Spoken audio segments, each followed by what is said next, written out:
मंच पर उपस्थित मान्यवर, मैं मेरा सौभाग्य समझता हूं कि मुझे मास्टर मानसिंह जी के साथ, कि जो बाबा साहब जी के साथी थे, करीबी साथी थे, उनके साथ बैठने का अवसर मिला। यहाँ जो भी बहुत बड़े बड़े नेतागण उपस्थित हैं, हमारे दोस्त अभी अभी जो मेरे दोस्त बने हैं, सुबचन राम जी,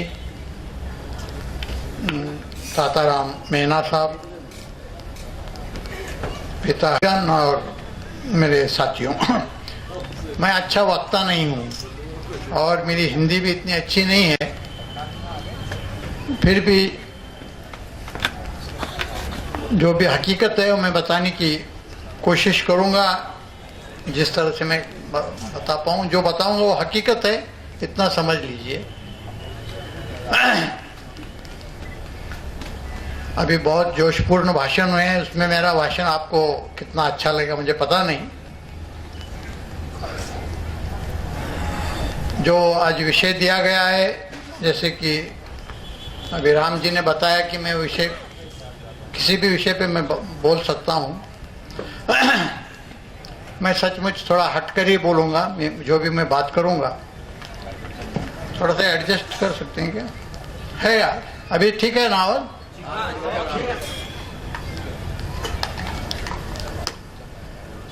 देखिए, मैंने जो किताब लिखी है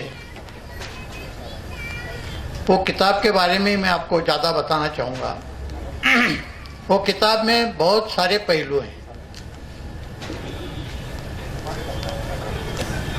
कि ये ब्राह्मणी व्यवस्था कितने साल से, ब्राह्मणी व्यवस्था सदियों से अपने पर है। उनका उद्देश्य है कि समाज पर हमेशा अपना काबू पाना, कंट्रोल पाना, अपना श्रेष्ठत्व हमेशा रखना। लेकिन हर जमाने में वो अलग अलग तरीका अपनाते हैं। एक तरीका अपना के जब वो कुछ समाज को बिछड़ा करने की कोशिश करते हैं, अपने बहुजन समाज की समस्या ये है कि हम उनको जल्दी समझ नहीं पाते। कम से कम 10 से 20 साल तक हम उनके पीछे रहते हैं। आज भी अगर हम किसी पूछें कि भाई ये जो भी अपना बिछड़ापन है बहुजन समाज का, उसके लिए ब्राह्मण या ब्राह्मण व्यवस्था कारणीभूत है, तो बोलते हैं नहीं नहीं, आज के ज़माने में तो इतना टेक्नोलॉजी है, साइंस है, मीडिया का तो हर रोज़ मीडिया में हम हर चीज़ देखते हैं, तो आज उनको मुश्किल है कि हमें गुमराह बनाना। लेकिन सच तो यही है कि ये जो टेक्नोलॉजी है, जो साइंस है, जो मीडिया में जो एडवांसमेंट हुआ है, उसका सबसे ज़्यादा वही फ़ायदा ले रहे हैं और पहले जितना गुमराह करते थे उससे ज़्यादा आज गुमराह कर रहे हैं। पहले तो इतिहास लिखते थे और साल 2 साल पहले की बात हमें झूठ बताते, गुमराह करते थे। आज कल जो हो रहा है, आज हमें झूठ बता के गुमराह करते हैं हर रोज। मीडिया के बारे में कई वक्ताओं ने बोला, मीडिया तो शुरू से ही उन्होंने अपने कब्जे में की है। पढ़े लिखे तो वही थे, मीडिया जब शुरू हुई तो नेचुरली वो कब्जा उन्होंने किया। आज अपने काफ़ी लोग बहुजन हैं, दलित हैं, मुस्लिम भी मीडिया में हैं, लेकिन वो जो व्यवस्था बनी है वो ब्राह्मणी व्यवस्था है। तो इसलिए पूरी तरह से उसमें कोई भी हो, व्यवस्था ब्राह्मणी होने से पूरा जो मेनस्ट्रीम मीडिया है वो ब्राह्मणी मीडिया है। तो वो जो उनको जो चाहते हैं, वो जो चाहते हैं वही हम सुबह उठ के पढ़ते हैं। तो पूरे अपने समाज पर, समाज के दिमाग पर ब्राह्मणों का कंट्रोल मीडिया के थ्रू है। हम इतने कितने भी सेमिनार करें, कितने भी मीटिंग्स करें, कितनी भी किताबें लिखें, जैसे कि कुछ वक्ताओं ने बताया कि अपने लोग किताबें नहीं पढ़ते। ये सच है कि लोग किताब नहीं पढ़ते, लेकिन न्यूज़पेपर जो हर रोज पढ़ते हैं, और न्यूज़पेपर में जो हेडिंग आता है, हेडलाइन आती है, उस पर अपना अपना ओपिनियन बनाते हैं। ब्राह्मणों ने दो चीजों पर बहुत अच्छी तरह से कब्जा किया है, एक है मीडिया और दूसरा है आईबी, जो कि अभी राम जी ने बताया कि आईबी ने पूरा गवर्नमेंट पर कब्जा किया है। तो आईबी ने गवर्नमेंट के दिमाग पर कब्जा किया है, मीडिया ने पूरे आवाम के दिमाग पर कब्जा किया है, और दोनों भी ब्राह्मणी व्यवस्था है। तो इन शॉर्ट आज भी ब्राह्मणों ने अपने दिमाग पर कब्जा किया है, हम आज भी उनके गुलाम हैं।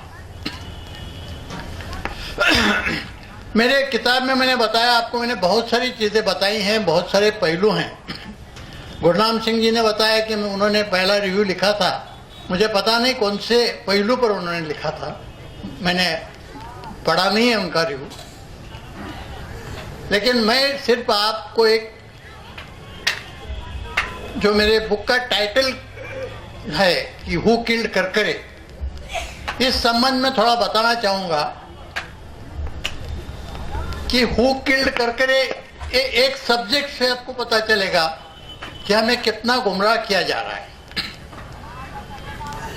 आज आप किसी आम आदमी को पूछेंगे, वो चाहे हिंदू हो, मुस्लिम हो, ओबीसी हो, एससी हो, एनटी हो, कि भाई बॉम्बे का जो अटैक हो गया 26/11 का, वो किसने किया, और हेमंत करकरे की हत्या किसने की, तो हर एक कोई बताएगा अजमल कसाब ने। अजमल कसाब, और अजमल कसाब को जो फांसी चढ़ाई गई तो मुस्लिम लोगों ने भी अपने अपने इलाके में पेड़े बांट दिए, मिठाई बांटी। उनको पता नहीं है कि सच क्या है। मेरे किताब में मैंने जो सच लिखा है, तो अभी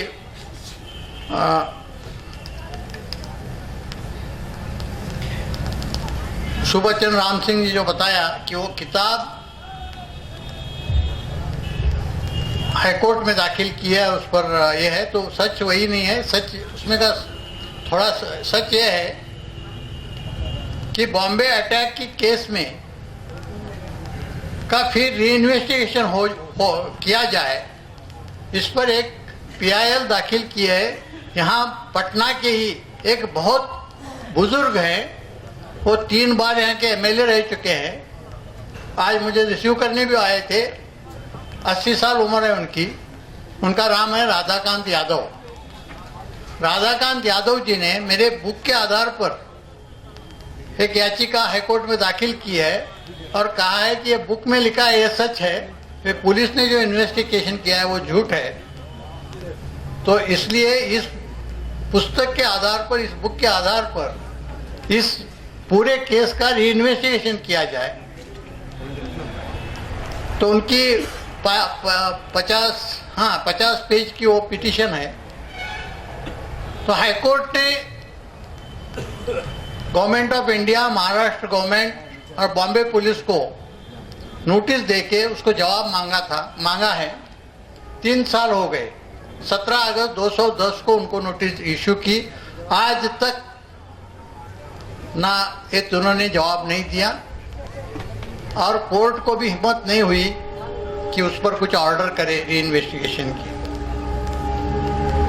मेरे बुक में मैं सिर्फ वो एक पार्ट लेता हूँ, बॉम्बे अटैक का और करकरे की हत्या का।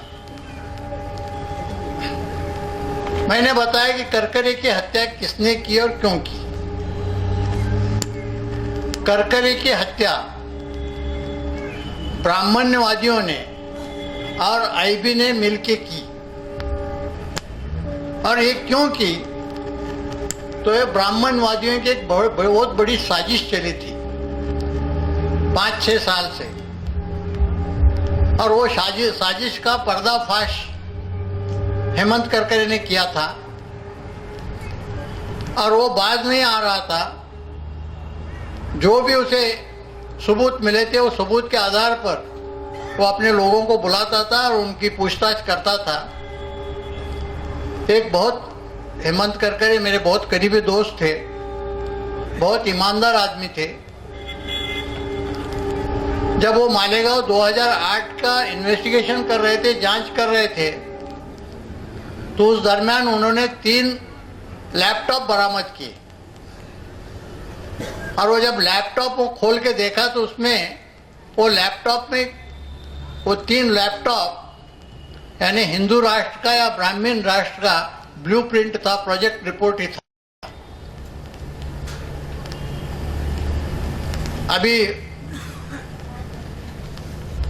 कुछ वक्तागण बता रहे थे कि ब्राह्मण लोगों को अपना यहाँ वर्चस्व हमेशा रखना है और उसकी कोशिश करते हैं, और जो आरएसएस और बीजेपी जो बनी है वो उसी उद्देश्य से बनी है।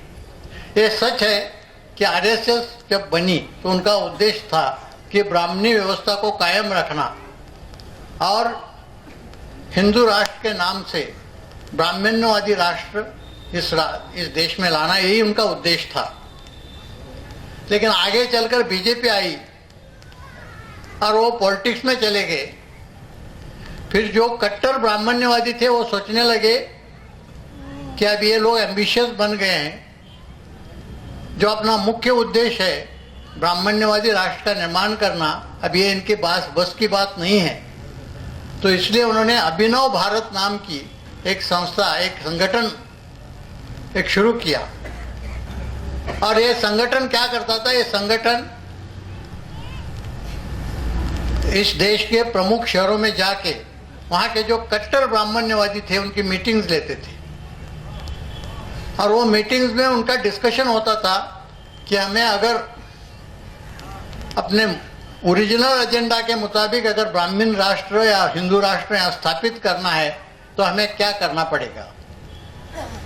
तो इसलिए उन्होंने इस्राइल से डिस्कशन शुरू किया था, इसलिए उन्होंने नेपाल से भी उनका बातचीत चली थी, और नागा में जो बंडखोर थे उनसे भी उनकी बातचीत चली थी। और उनके में ये तय हुआ, और जो कर्नल पुरोहित थे, कर्नल पुरोहित आर्मी इंटेलिजेंस में थे, उनको काफ़ी पैमाने पर आरडीएक्स मिलता था, तो आरडीएक्स वहाँ से ले आते और ये जो अभिनव भारत के लोगों को बम धमाका करने के लिए वो दे देते।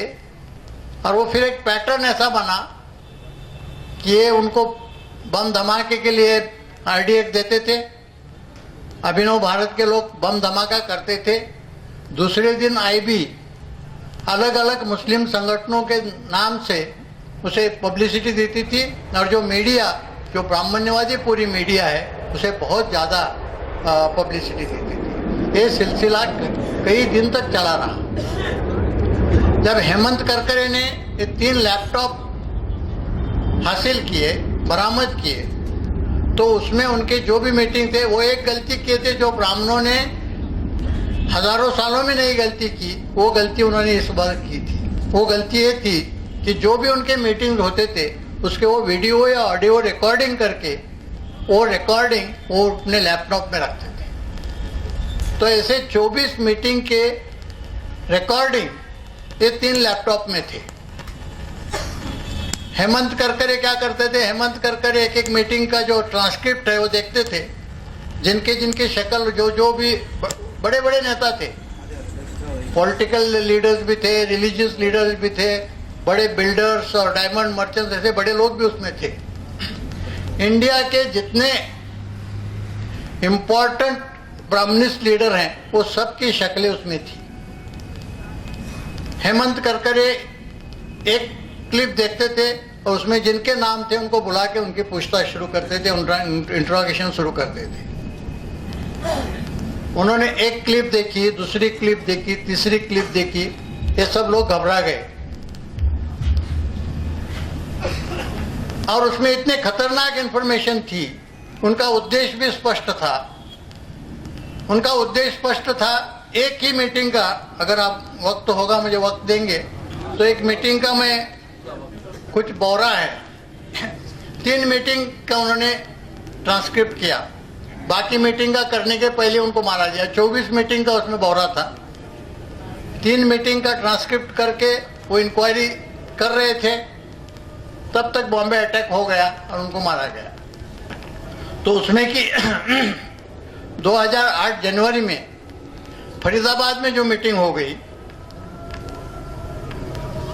तो उसका जो ट्रांसक्रिप्ट था वो उन्होंने मालेगांव जो इन्वेस्टिगेशन हुआ उसके चार्जशीट के साथ जोड़ के रखा था, लेकिन वो चार्जशीट कोर्ट में जाने के पहले ही उनको मारा गया।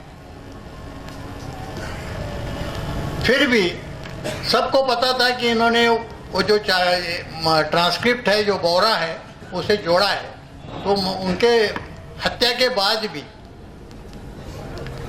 वो चार्जशीट के साथ वो जो ट्रांसक्रिप्ट है वो चला गया, और आज भी वो ट्रांसक्रिप्ट कोर्ट में मौजूद है और ये पब्लिक डॉक्यूमेंट है, ऐसा कुछ कॉन्फिडेंशियल नहीं है। तो उसमें कि इम्पोर्टेंट पॉइंट मैं बताता हूँ, एक मीटिंग का है, ऐसे 24 मीटिंग हुई थी। ये मीटिंग कुछ इंग्लिश में और कुछ हिंदी में हुई थी, ज़्यादातर हिंदी में थी, कुछ कुछ अंग्रेजी वर्ड, इंग्लिश वर्ड्स वो बोलते थे। तो उनके उद्देश्य क्या थे, उनका पैटर्न क्या था, ये सब बातें उससे पता चलती हैं। पुरोहित, लेफ्टिनेंट कर्नल पुरोहित वो मीटिंग में बोलते हैं अपना उद्देश्य क्या है, we will fight the constitution. ये वर्क सर्विंग आर्मी ऑफिसर है पुरोहित, लेफ्टिनेंट कर्नल पुरोहित। पुरोहित बोलते हैं we will fight the constitution, we will fight the nation, this nation is not ours. वो बोलता है ये जो संविधान है इससे हमें लड़ना है, ये राष्ट्र से भी लड़ना है, अपना राष्ट्र ही नहीं है।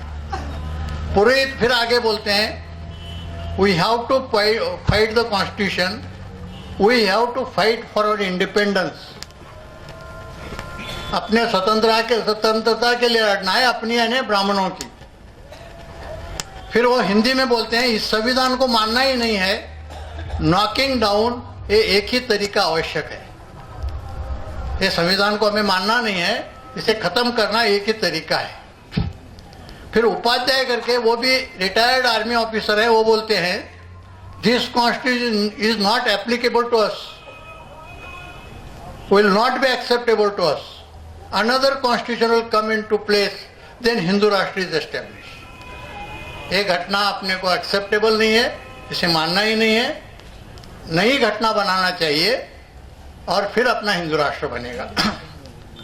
तो फिर उसमें सुधाकर द्विवेदी, जो दयानंद पांडे के नाम से भी पहचाने जाते हैं, सुधाकर द्विवेदी भी हैं और वो खुद को शंकराचार्य कहते थे, वो फिर नई कॉन्स्टिट्यूशन क्या होगी वो उसका सजेशन देते हैं। वो बताते हैं राज्य व्यवस्था का हमारे यहाँ कुछ पौराणिक शास्त्र है, हमारी जो स्मृतियां हैं, जो बाबा साहब ने स्मृति एक जलाई, कौन सी, मनुस्मृति, तो ये सब स्मृतियां जो हैं वही हमारी संविधान है इस समाज की। इस समय 14 स्मृतियां हैं हमारे इस देश में, उन सारे को इकट्ठा कीजिए। जैसी एक मनुस्मृति थी वैसे बोलते हैं 14 स्मृतियां हैं, उनको इकट्ठा कीजिए, वही हमारी कॉन्स्टिट्यूशन है, वही हमारा संविधान है। फिर पुरोहित बोलते हैं इस देश में हमें वेदों के मुताबिक जो बताया गया है सनातन हिंदू धर्म, वैदिक धर्म, वो चाहिए। तो अपने को क्या चाहिए ये भी वो स्पष्ट करते हैं। फिर इसके लिए जो उन्होंने ये कर रहे, नेपाल के साथ क्या डिस्कशन हुआ, इसराइल के साथ क्या डिस्कशन हुआ, उसका भी काफी ब्यौरा है। उसमें के कुछ अंक मैं आपको पढ़ के दिखाऊंगा। किंग ज्ञानेंद्र के साथ हमारी मीटिंग तय थी 24 जून को और 2007 को, पिछले साल। और ये हमारी मीटिंग तय हुई थी 13 फरवरी को टेलीफोनिकली। और एक प्रज्वाल करके हैं, प्रज्वाल, उनको इंटेलिजेंस में अभी ब्रिगेडियर बनाया गया है।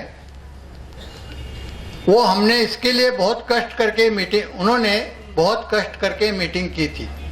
ये प्रज्वाल नेपाल के ब्रिगेडियर थे, उन्होंने मीटिंग की थी अभिनव भारत की और वहाँ के किंग ज्ञानेंद्र की। King has accepted our proposal.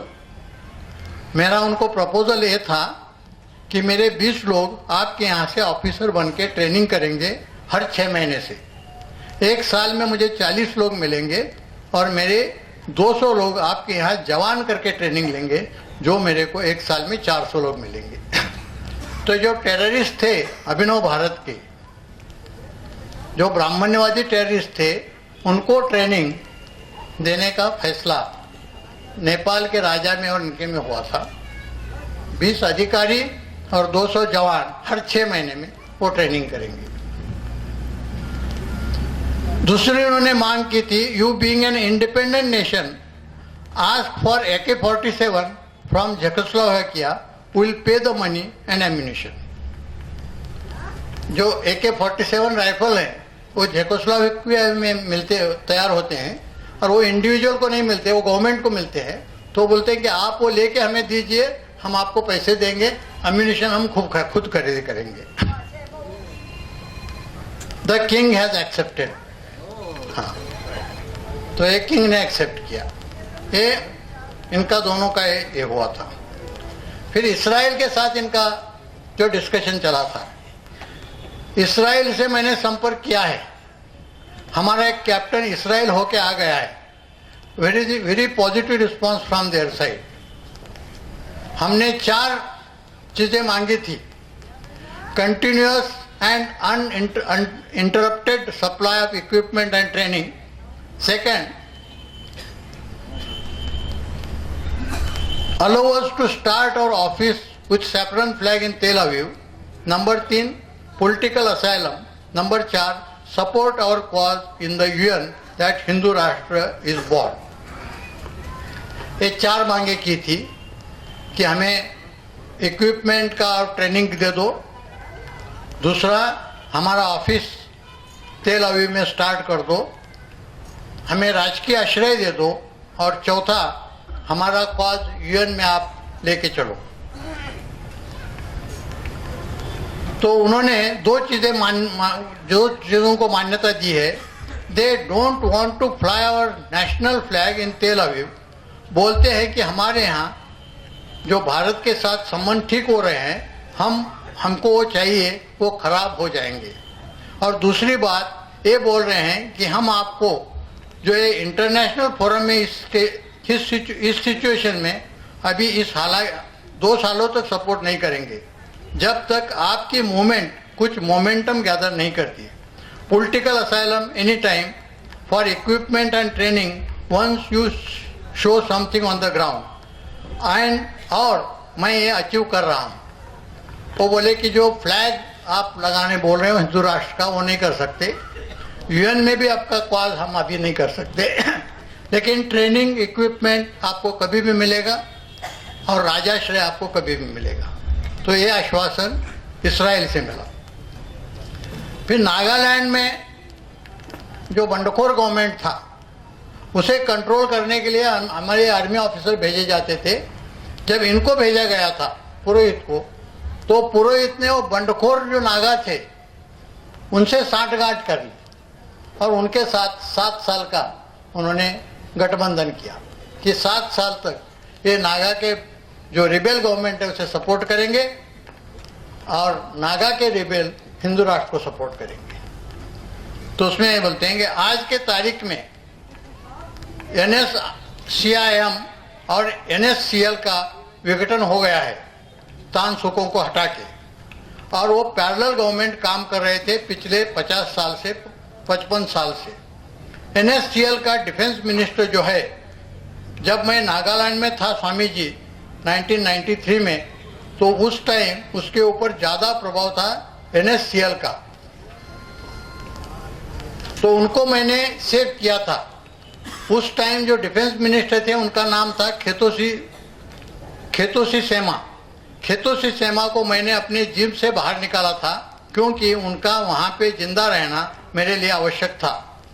ये व्यक्ति के साथ हमने पुनर्स्थापित संबंध किए हैं स्वामी जी, और रायकर जी के वजह से ये फैक्शन जो आज मिनिस्टर ऑफ डिफेंस ने ये मान लिया है कि अगले 7 साल के लिए उसे संधि करके रखेंगे और उनको हम तकलीफ नहीं देंगे, और इस साल 7 का अनकंडीशनल सपोर्ट हमने एक्सेप्ट कर लिया है। तो ये नागा जो रिबेल्स थे उनके साथ उनका संगठन हुआ था। तो ये बातें ये सब कर रहे थे। ये मैं एक इसलिए बता रहा हूँ कि इसमें कितनी इम्पोर्टेंट चीजें थी। फिर जो ये बातें हैं 2008 की, 2005 से 2008 तक जो भी बम धमाके होते थे और मुस्लिमों पर उसका ब्लेम लगाया जाता था, तो वो बम धमाके कोई मुस्लिम या कोई बाहर के आगे नहीं करते थे, खुद ही करते थे। ये भी उन्होंने इसमें मान लिया है। उपाध्याय, मेजर उपाध्याय बोलते हैं, जैसे हैदराबाद के मस्जिद में हुआ था और जगह लोगों ने किया, तो यह कोई ISI वाला आके नहीं कर रहा था। इस दौरान में अपना ही कोई आदमी था। मैं अपनी जानकारी के तौर पर यह कह सकता हूं कि ये व्यक्ति कौन था। वो था या नहीं ये मैं नहीं जानता, वह कर्नल बताएंगे। लेकिन मुझे ऐसा लगता है कि कर्तव्य के लिए तो ये करना जरूरी है। एग्जाम्पल देना तो ठीक सही नहीं है, लेकिन खालिस्तान मूवमेंट नरम पड़ने का एक कारण यह भी है कि इंदिरा गांधी के मरने के बाद लोगों का या हिंदुओं का गुस्सा था, वो इतना फूटा कि लोगों ने सिखों को पकड़ पकड़ के पीटा। इनको बताने का ये है कि भाई ये जो भी कुछ बम ब्लास्ट हो रहे हैं ये अपने ही लोग कर रहे हैं। मुझे पता नहीं कि ये कौन लोग कर रहे हैं, कि किसी ने कौन सा बम ब्लास्ट किया है, लेकिन ये कर्नल बताएंगे, बिकॉज ये कर्नल ये सब मैनेज करते थे। लेकिन बोलता है कि ये करना जरूरी इसलिए है कि जैसा इंदिरा गांधी के हत्या के बाद हिंदुओं का गुस्सा इतना फूटा कि उन्होंने सिखों को पकड़ पकड़ के पीटा, तो उसी तरह मुस्लिम के खिलाफ ऐसा एटमॉस्फेयर करना है, ऐसे हालात पैदा करने हैं कि उनको भी इसी तरह से पीटा जाए, और एक बार ऐसा अराजक आ जाए तो हमें टेक ओवर करना आसान पड़े। तो एक ये है। आगे वो ये बताते हैं कि इसके बीच में जो भी आएगा उसे मार दिया जाएगा। पुरोहित बोलते हैं जो व्यक्ति इस पूरे की बाधा डालेगा उसको सिर्फ निष्कासित नहीं किया जाएगा, उसको उड़ा दिया जाएगा, ही शुड बी किल्ड। तो ये इनका जनवरी 2008 का है। जो करकरी की हत्या हुई वो इसी पॉलिसी, उसके पहले का ये पॉलिसी डिसीजन है उनका। तो मैं इसलिए बताया था, पढ़ के दिखाया कि भाई एक मीटिंग का में इतने अपनी को इन्फॉर्मेशन है। ऐसे 24 मीटिंग हुए थे। बाकी मीटिंग के जो क्लिप्स थे कहाँ गए आज तक पता नहीं है। 3 मीटिंग जब हो गए तब तक बॉम्बे अटैक हो गया और उसमें करकरे मारे गए। ये बात कब की है? ये नवंबर पहले 2 वीक्स, यानी अक्टूबर एंड और नवंबर की पहले 2 वीक्स 2008 के, इसमें ये सब इन्वेस्टिगेशन चला था। लेकिन जब करकरे नहीं मान रहे थे, जब करकरे को हर तरह का प्रेशर लाया फिर भी वो नहीं मानते थे, तो फिर IB ने और अभिनव भारत की जो कुछ कट्टर ब्राह्मण्यवादी लोग हैं उन्होंने फैसला किया कि अभी इसमें एक ही रास्ता है कि करकरे को उड़ा दिया जाए। जब ये सोच रहे थे तभी 18 नवंबर को अमेरिका के एक इंटेलिजेंस एजेंसी ने अपनी जो फॉरेन इंटेलिजेंस एजेंसी है रॉ, उसको इंफॉर्मेशन दे दी कि LET की एक बोट, LET के कुछ अतिरेकी बॉम्बे के कुछ होटल्स पर अटैक करने के लिए निकल चुके हैं और 4-5 दिन में वो पहुंच जाएंगे। इसका कारण ये था कि सितंबर 2008 में कराची के मेरियट होटल पर बम ब्लास्ट हुआ था और LET को और पाकिस्तान के ISI को शक था कि ये बम ब्लास्ट हिंदू अपने भारत ने करवाया, तो उसका बदला लेने के लिए ये वहां से निकल चुके थे। और ये पक्की इंफॉर्मेशन थी कि 18 तारीख को वहां से निकल चुके। तो जो इंफॉर्मेशन देते समय उन्होंने सिर्फ सिंपल ऐसी वेग इंफॉर्मेशन नहीं दी, उन्होंने उसके अक्षांश और रेखांश भी बताए, लॉन्गिट्यूड और लैटिट्यूड, कि इस वक्त बोट इस लॉन्गिट्यूड और लैटिट्यूड पे है और कराची से 29 किलोमीटर जा चुकी है और 5 दिन में वो पहुंच जाएगी और बॉम्बे के होटल्स पर अटैक करेगी। ये जो इंफॉर्मेशन है, ये इंफॉर्मेशन रॉ ने, रॉ का जो रॉ इंटेलिजेंस एजेंसी है, खुफिया एजेंसी है, लेकिन उनका काम इंटरनेशनल, आउटसाइड द कंट्री है। तो उन्होंने बताया ये तो इंटरनल मामला है, ये हमारा सब्जेक्ट नहीं है। तो उन्होंने दूसरे दिन यानी 19 तारीख को ये इंफॉर्मेशन आईबी को दे दी। आईबी जो इंटरनल सिक्योरिटी के लिए रिस्पॉन्सिबल है, लेकिन रॉ को ये पता नहीं था। रॉ में भी ग्रामीण एलिमेंट्स काफ़ी हैं, लेकिन रॉ को ब्राह्मणों ने पूरी तरह कब्जा नहीं किया है रॉ का, कि जितना आईबी में किया है। उन्होंने आईबी को बताया कि भाई ये बोट निकल चुकी है और 5-6 दिन में बॉम्बे के कुछ होटल्स पर अटैक करने वाली है, तो आप जो भी है वो उसका इंतजाम कीजिए। लेकिन रॉ को कुछ शक आया कि भाई ये जो आईबी है इनका कुछ इरादा नेक नहीं लग रहे, तो इसलिए रॉ ने क्या किया, रॉ के पास रॉ ने एलईटी पर कुछ सिम कार्ड जो रहते हैं, सिम कार्ड, वो सिम कार्ड प्लांट किए थे, 32 सिम कार्ड्स। तो उन्होंने वो 32 सिम कार्ड्स के नंबर भी आईबी को दे दिए कि भाई ये 32 सिम कार्ड हमने प्लांट किए हैं, तो अभी ये जो निकल सके अटैक करने के लिए, तो इसमें के कुछ ना कुछ जो यूज़ करेंगे। अगर आप उनको सर्वेलेंस पे रखेंगे, उनको टैप करेंगे, तो आपको उनको मिनट टू मिनट उनको इन्फॉर्मेशन आपको मिल जाएगी और उनको आप पकड़ने में कामयाब होंगे।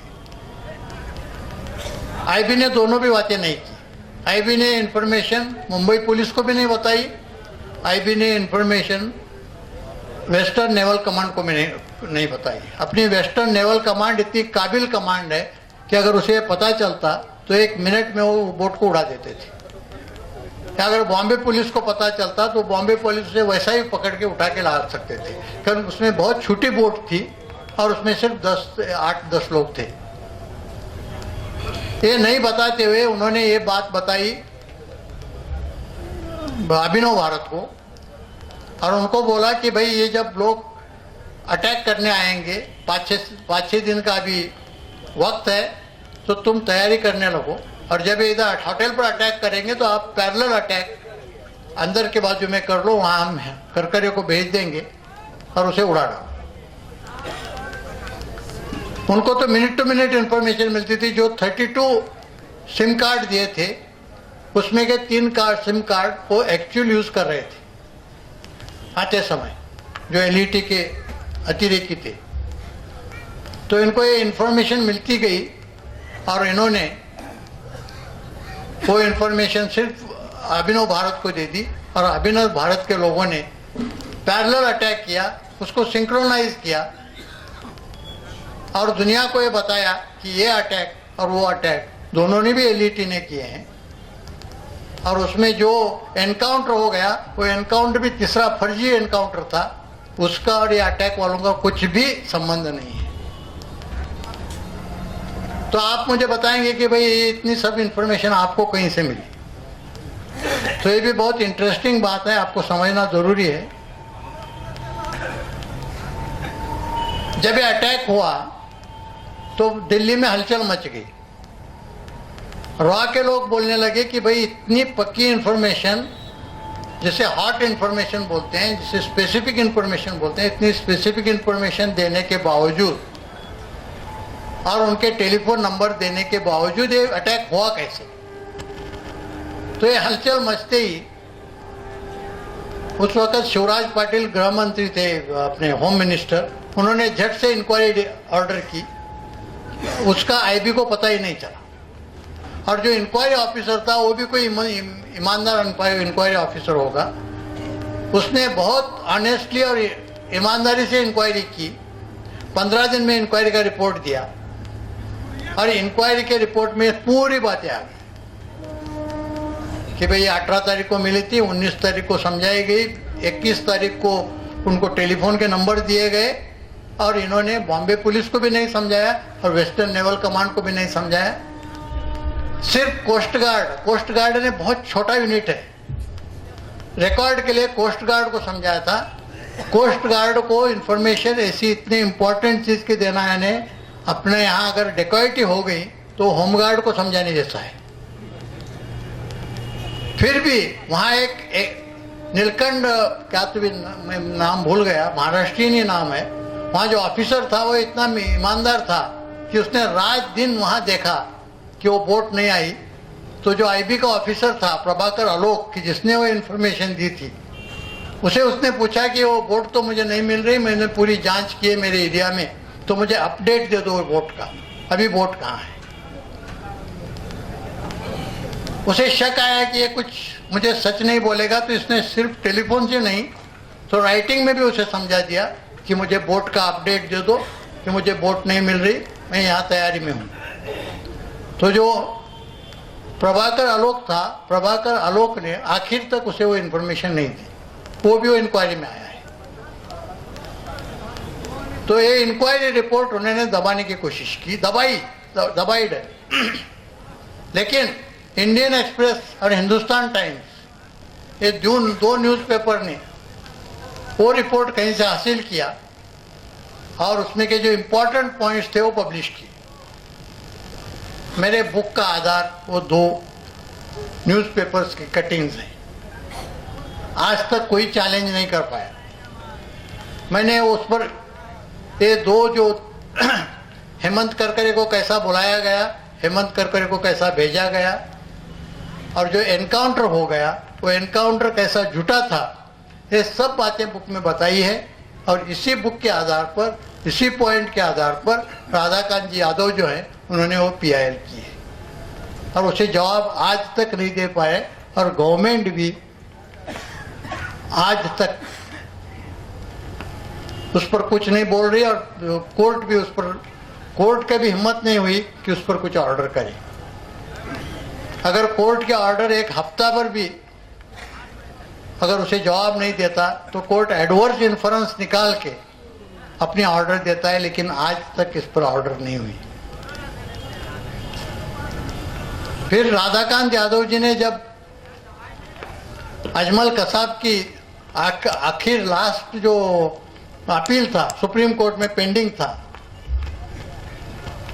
तब राधाकांत यादव ने वहां ट्रांसफर एप्लीकेशन किया। उन्होंने कहा कि भाई जिस आधार पर अजमल कसाब को फांसी दी है नीचे के कोर्ट ने और हाई कोर्ट ने जिसे कंफर्म किया है और जिसका अपील आपके सामने शुरू है, उसी इन्वेस्टिगेशन को मैंने चैलेंज किया हाई कोर्ट में। हाई कोर्ट ने उसका सीरियस कॉग्निजेंस लिया है, गवर्नमेंट को नोटिस जारी की है, गवर्नमेंट ने आज तक जवाब नहीं दिया और उसी इन्वेस्टिगेशन के आधार पर आप पर अपील डिसाइड करने जा रहे हो।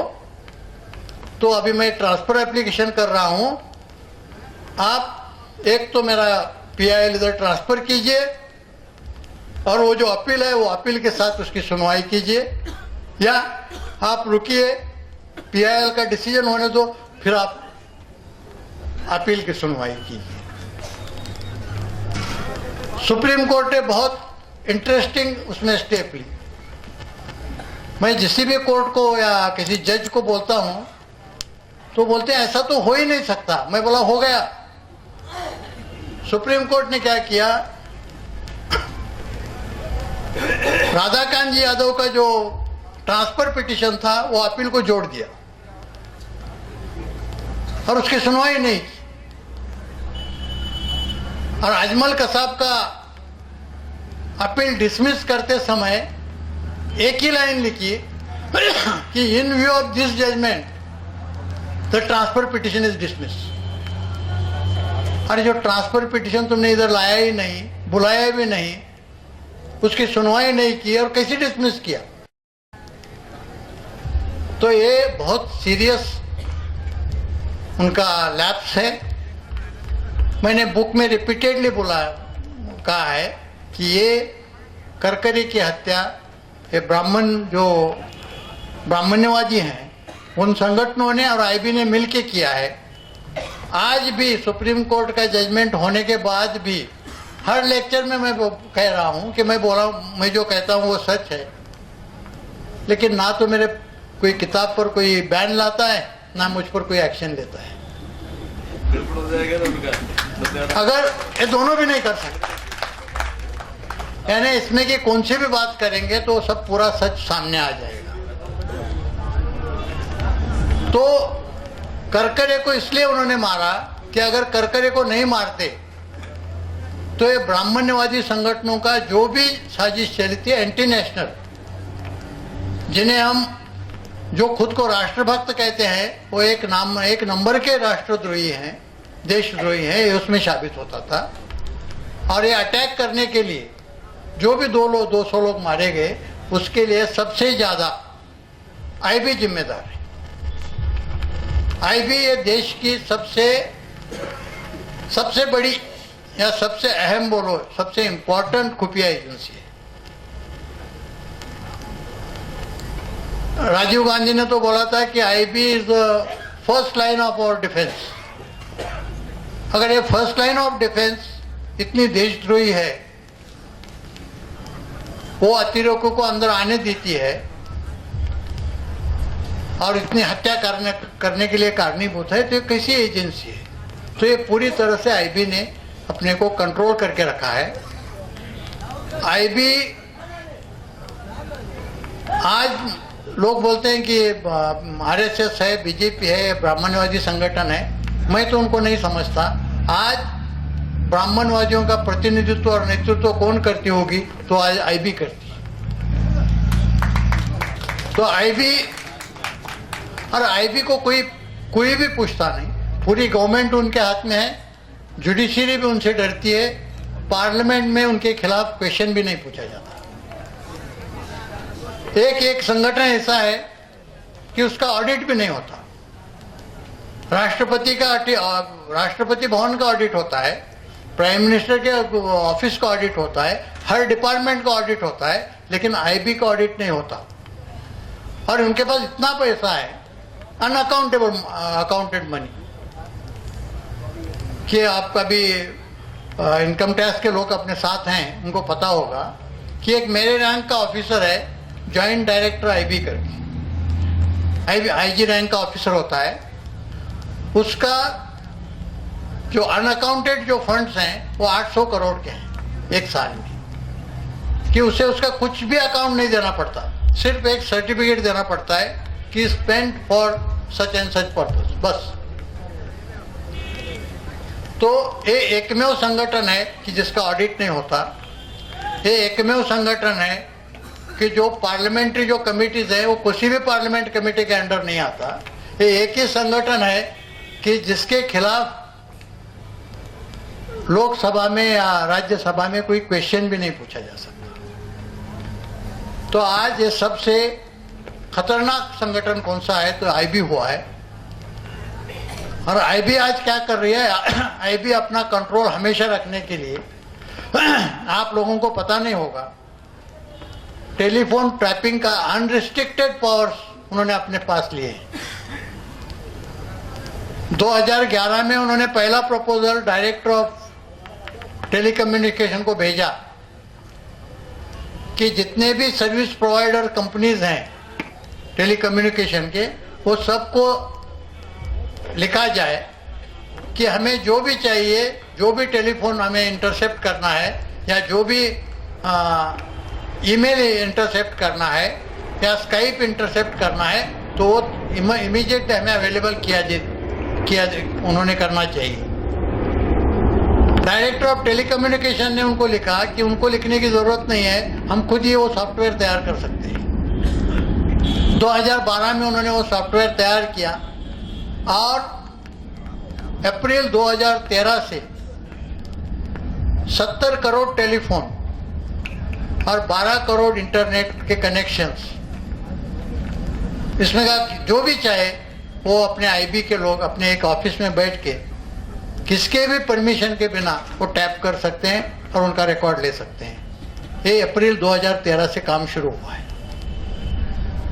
दूसरा काम उन्होंने किया है कि जो आधार कार्ड निकाले हैं ना, ये आधार कार्ड अच्छे इंटेंशन से निकाला था अभी उन्होंने सिटीजनशिप कार्ड करके नया कार्ड शुरू किया है, और वो सिटीजनशिप कार्ड उन्होंने इसलिए अपने ताबे में लिया है कि यहाँ से आगे जो भी आपके अकाउंट्स मैटर होंगे वो सब अकाउंट्स मैटर पे आपको आधार कार्ड का नंबर देना पड़ेगा। तो अभी उन्होंने आधार कार्ड को बाजू रखने शुरू किया है, अभी सिटीजन कार्ड यहाँ से आगे आएगा, और जो भी तुम्हारे ट्रांजैक्शन होंगे उसमें सिटीजन कार्ड का रेफरेंस आएगा, तो भी आपके फाइनेंशियल जो भी डीलिंग्स हैं वो भी आईबी को पता चलेंगे। बिकॉज एक डायरेक्टर जनरल ऑफ रजिस्ट्रेशन करके एक पोस्ट है, वो पोस्ट होम डिपार्टमेंट के अंदर आती है, उसका फायदा लेके उन्होंने ये काम शुरू किया है। और तीसरा काम एनसीटीसी करके अभी शुरू करने जा रहे हैं। एनसीटीसी का मतलब है नेशनल काउंटर टेररिज्म सेंटर। तो नेशनल काउंटर टेररिज्म सेंटर शुरू करके वो पूरे इन्वेस्टिगेशन के पावर्स जो स्टेट्स को थी वो अपने पास लेना चाहते हैं। कुछ स्टेट ने उसे ऑब्जेक्शन लिया है, इसलिए वो काम रुका है, लेकिन आज न कल आईबी वो भी करके रहेगी। आईबी का उद्देश्य ये है कि कल किसकी भी कौन सी भी पार्टी पावर में आए, फिर वो कांग्रेस आए, बीजेपी आए, आप आए, कोई भी आए, उनका बाप भी आए, तो भी ये उनके सबके बाप रहेंगे। क्या पूरी टेलीफोन के पावर उनके पास हैं, या अभी सिटीजनशिप कार्ड आया तो फाइनेंशियल डीलिंग पर भी उनका कंट्रोल रहेगा, और एनसीटीसी आने के बाद इन्वेस्टिगेशन पर भी उनका कंट्रोल रहेगा। तो इसी तरह से ये आईबी ने, और पूरी तरह से आईबी अभी किसी ने बताया कि आरएसएस ने अपना आईबी का कब्जा किया है, ऐसा नहीं है। आज आईबी ने ही सबका कब्जा किया है। आज आरएसएस वाले और बीजेपी के जो कट्टर ब्राह्मण्यवादी हैं, उन्होंने पूरा उनको सरेंडर किया है। उन्होंने मान लिया है कि अपने ही लीडर है, ये अपने प्रतिनिधि हैं। तो अभी कट्टर आरएसएस वाले, कट्टर बीजेपी वाले वो आईबी के खिलाफ कुछ नहीं बोलते। आईबी को पूरा फ्रीडम दिया है। आईबी के खिलाफ कभी भी बीजेपी वाला, जो कट्टर बीजेपी वाला है, जो ब्राह्मण्यवादी है, वो आईबी के खिलाफ कभी नहीं बोलता, क्योंकि वो पता है जो आईबी कर रही है वो अपने मूल उद्देश्य के लिए है। हमें यहाँ से आगे बहुत सतर्क रहने की जरूरत है कि ये बहुत डेंजरस सिचुएशन है, और आईबी का ओरिजिन क्या है किसी भी पता नहीं है। सीबीआई हो, बाकी दूसरे जितने भी एजेंसियां हैं, संविधान आने के बाद, कॉन्स्टिट्यूशन आने के बाद सबका रिकॉन्स्टिट्यूशन हुआ है। आईबी का रिकॉन्स्टिट्यूशन ही नहीं हुआ। आईबी 1887 में एक टेलीग्राफ, इंग्लैंड से एक टेलीग्राम आया, वो टेलीग्राम पर वो एस्टेब्लिश हुई है 1887 में। उसके बाद उनका कुछ ओरिजिन नहीं है। आज 2 PIL पेंडिंग है उसके ओरिजिन के लिए। एक है बेंगलोर में 1675 ऑफ 2011 और 2010, और दूसरी है यहाँ सुप्रीम कोर्ट में, जो अपने भूषण, क्या नाम उनका, प्रशांत भूषण ने डाली है। लेकिन दोनों पर गवर्नमेंट ने आज तक जवाब नहीं दिया, और दोनों के खिलाफ कोर्ट ने कुछ भी ऑर्डर नहीं की। तो सबसे डेंजरस सिचुएशन जो है ये आईबी की है। और ब्राह्मण लोग, हम जो बोलते हैं ना, ब्राह्मण अपना ब्राह्मणत्व भूले नहीं है, वो हमेशा ध्यान रख के चलते हैं। और वो कितना भी एडवांसमेंट हो, टेक्नोलॉजिकल एडवांसमेंट हो, साइंटिफिक हो, कुछ भी हो, वो अपना श्रेष्ठत्व रखने की हमेशा कोशिश करते रहेंगे, करते हैं। अपने तरीके बदलेंगे लेकिन अपना उद्देश्य नहीं बदलेंगे। तो हमें हमेशा सतर्क रहना चाहिए। इतना बोलकर मैं आपकी रजा लेता हूँ। धन्यवाद।